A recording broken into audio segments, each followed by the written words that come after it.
And I just realized that I didn't want this to be the end of my relationship with this instrument because I enjoyed it so much, and it's become kind of an extension of my voice. It felt like it was part of me, and I could really speak through the instrument.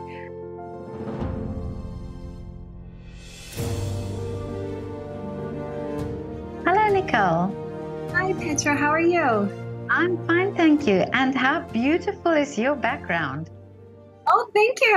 And I'm enjoying your blazer. That's really beautiful. Oh, it's a Floral. yeah, exactly. It's perfect intuition that I had to do this. Excellent. Yeah. But I must also say that you know, from your Instagram, I can see, I mean, you've got such a great style, and your dresses are just amazing. Thank you so much. That's one part of my job I really enjoy is getting to dress up in the formal gowns. It's fun to shop for those kinds of dresses. Yeah, no, amazing. And but first, let's start with you and your harp. And where did the inspiration start to play harp? Sure. When I was a very little girl, I went to an orchestra concert with my family. And while I was sitting in the audience, I noticed the harp off in the corner, and I was, what is that? That's so beautiful. I didn't know what it was, and I was just watching. And then as I heard the sound coming from the instrument, I just thought, I want to play that someday. That's what I want to do. And I was little, I was maybe 5 or 6, and I had no idea what would be involved with trying to find a harp or trying to find a teacher. I had no idea.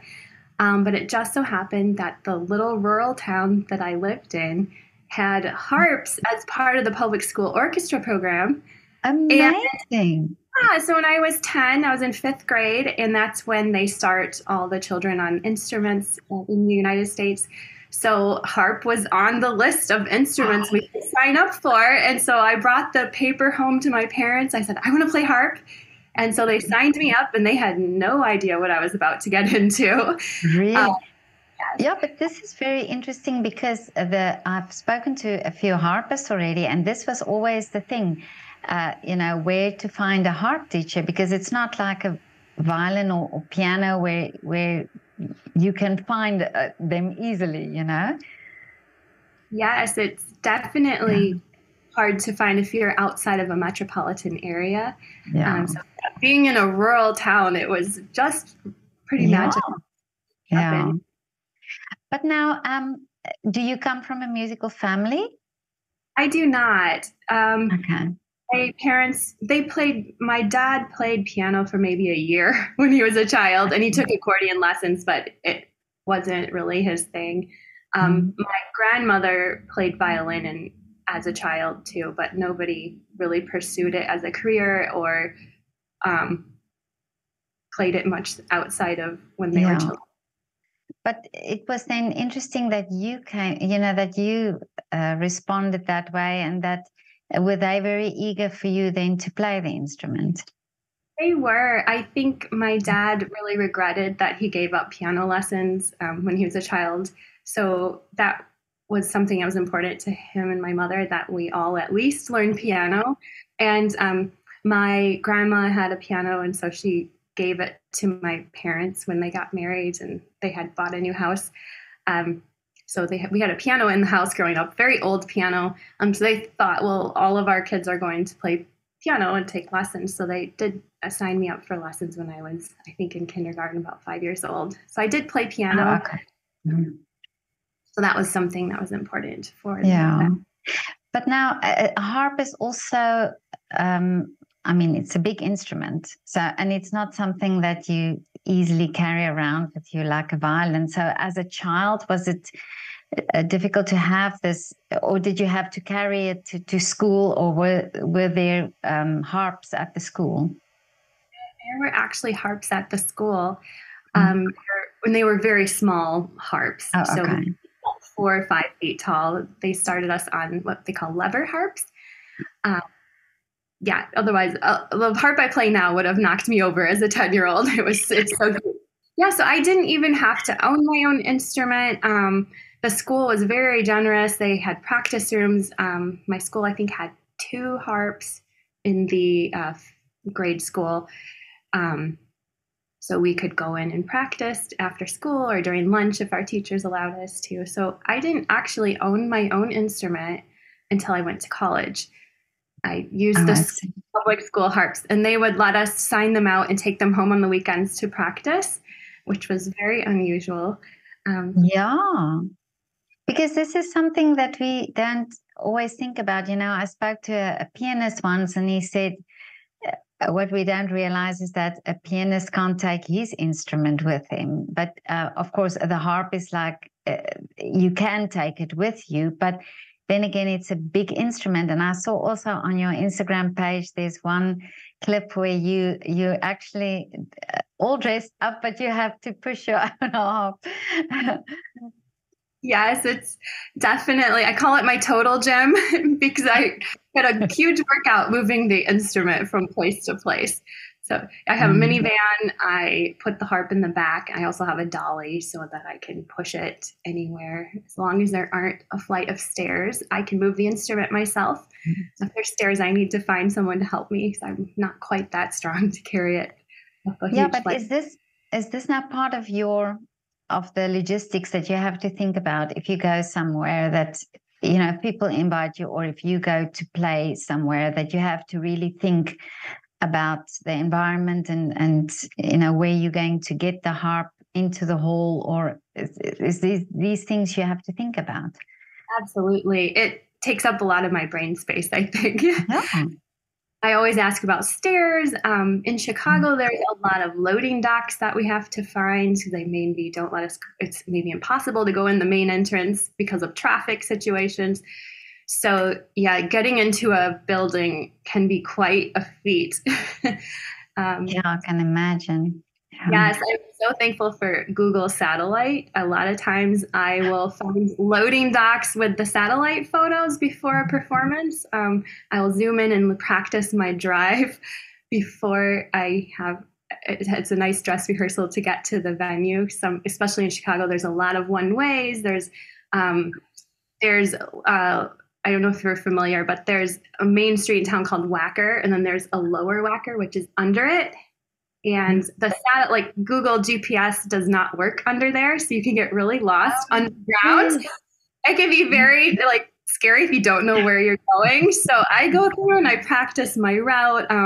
I'll ask if I'm not sure, I'll call the venue or call the booking agent and try to get as many details as I can about the building.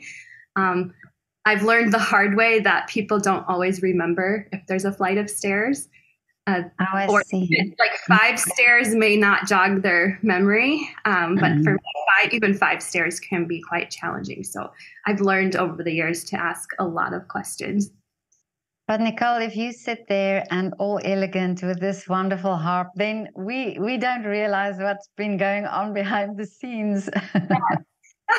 I know, it's so funny. People get to see like the glamorous 1 hour, but they don't realize the like 10 hours of work that might go into trying to figure out where I'm going, how to get there, talking with the client. So yeah, it's a lot. But now tell me about your training. So after school, did you go to a music school?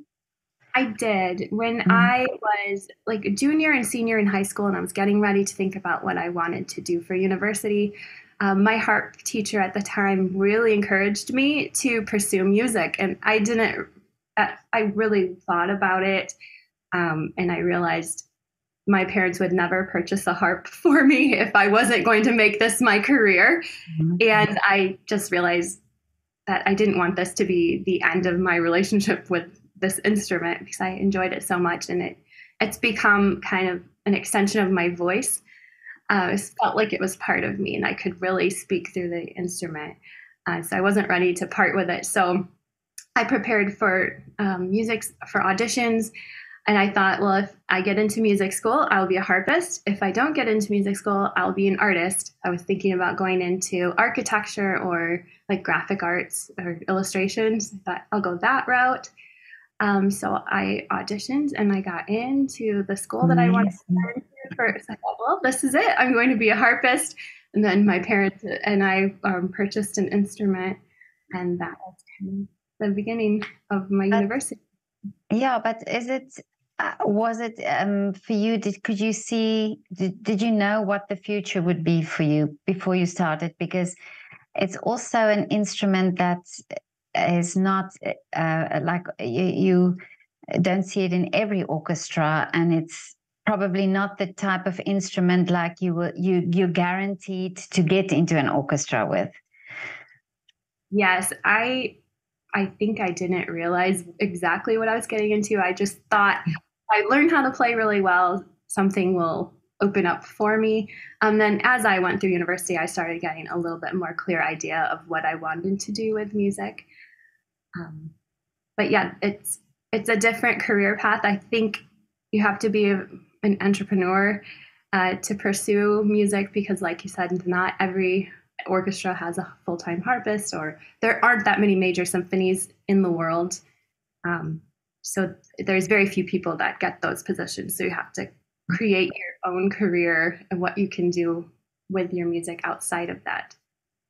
I thought I was for a little while. I was pursuing the major symphony route, and then I kind of realized that I really enjoy playing for special events. I like to be out in the public and getting to interact with people one on one. I do really enjoy orchestral playing a lot, so I enjoy that a lot. But I also like kind of other aspects of playing the instrument. And you have then more freedom when you do it in more on a freelance basis then. Yeah, I have maybe a lot more variety of different types of performances that can be involved. Although major symphony is an amazing career, it's very wonderful. You don't have to worry about finding the next job because you have a job all lined up. So that would be the hard part about being the freelance is that you're always working for the next opportunity.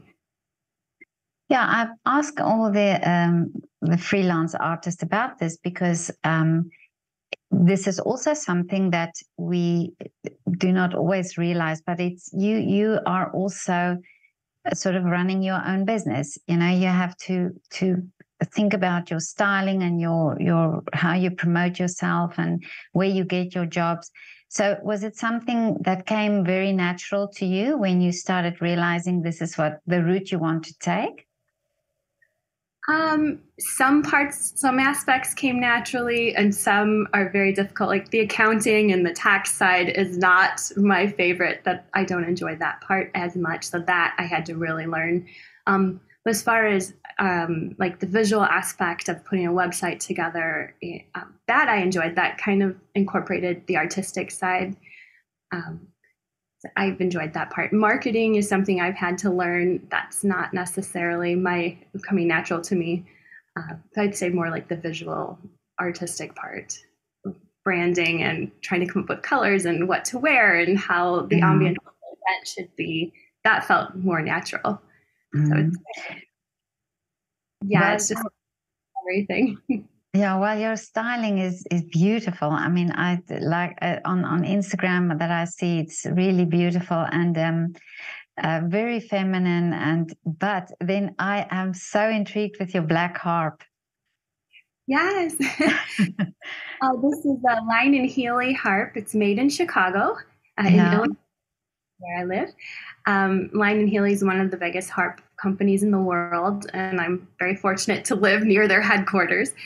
So I was drawn to this particular model because this is what I played in university. It's a Model 30 harp, and our university had Model 30s, and my harp professor in college had a Model 30. So I really I liked the sound of it. So I knew I was either going to go with this model or one other. And then I was really drawn to the ebony. I was going to pick my instrument based on sound, but it just so happened I fell in love with the ebony one. So it was really a match. Yeah, because it's different also because the harps that I usually see is all are they are all these real the typical harp, with the gold or the intricate woodwork and so on. But do you have different harps for different occasions, for different sounds? I do. I have a smaller pedal harp that is the natural wood color that you probably are familiar with. Yeah. I use that mostly for outdoor events. So my black harp is my orchestra harp, so it's not really fond of being out in 90-degree weather. So I have a smaller instrument that I'll take for those purposes. And then I've got a few small lever harps that I teach on. Oh, I see. So you teach as well. Yeah. Oh, that's wonderful. And how is it with your students? Are they younger? Are the children? Are they the age group that you work with? I work with all ages. So I teach privately and then through a few music academies. So I have students as young as 5 and have all the way up to age 85. So Really? it's a wide range. Yes, I just had an 85-year-old gentleman start the harp recently. Amazing. Really rewarding to see people picking up a new skill after they retired. So I have a lot of retired students. I love it. I see. Wow. I mean, but harp is not the easiest of instruments to play. So it's amazing at the age of 85 if somebody picks that up. Yeah. And I think it's so good for coordination and cognition and trying, also giving somebody something to look forward to every day, learning something new. But Nichole, tell me the repertoire that you're playing. What type of music do you enjoy playing? I think that's always a hard question to answer. I love everything. I really love French music. We have a lot of French harpists who have composed for the harp, and also like Debussy and Fauré and Ravel, all of those. Their music really translates well to the instrument. I also enjoy playing modern music, that someone like pop music people hear on the radio, and trying to arrange that to work for the harp. Video game music works really well. Really? That's fun. Yes, I enjoy that. Every so often I will get special requests for like Legend of Zelda or Final Fantasy. And I love it. It's just a lot of great composers for music for video games. So that's been fun. Wow. I didn't realize you can do that with a harp. Yeah, it's almost, like a piano. So music that works on the piano will work well on the harp for the most part. We do have to adapt it a little bit on the piece, but that's been enjoyable. And I also like working with other musicians.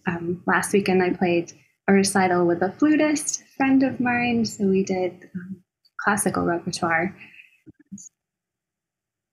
So do you arrange then, do you do the arrangement yourself if it's music that somebody requests or that, that's not specifically for the harp? Yes, I do. I do a lot of improvisational playing. So if I can find a piano vocal score, I use it as a lead sheet and I just make up my own arrangement around there. I'm starting to notate my arrangements so that they're down on paper. That's a whole other process. Most of it's just up in my head and I just play it on the spot. I like to play improvisationally so I can change it up each time if I'm at an event. I enjoy trying to come up with other ways to play a song. Amazing. But now, tell me, Nichole, what are the wishes now for you for the future? Oh, yeah. I want to do more recording and arranging more music. I'm really interested in the production side of music. So that would be a whole new skill. Music production is like a whole other instrument, learning how to use all the DAWs and the microphones, all of that. But with the pandemic, I'm realizing that is really part of the future. It's all the recording and visual media. So I'm wanting to learn more about that. And also composing. I would like to compose more for different instruments. chamber music. I'm also starting to write songs, like singer-songwriter type stuff. So during the pandemic, when I was alone, I started writing songs for harp and voice. And since there was no one else to sing it, I had to sing it myself. So I was learning how to sing. So that.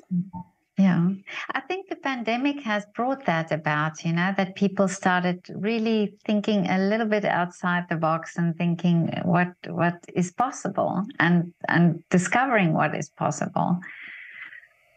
Yes, that was before that. It wasn't really something I ever thought that I would enjoy doing, writing songs with lyrics and then learning how to sing and play at the same time. But I found that it was really a nice way to get my thoughts out in another way. Yeah, and of course we had more time to experiment. So yeah, that's also a factor.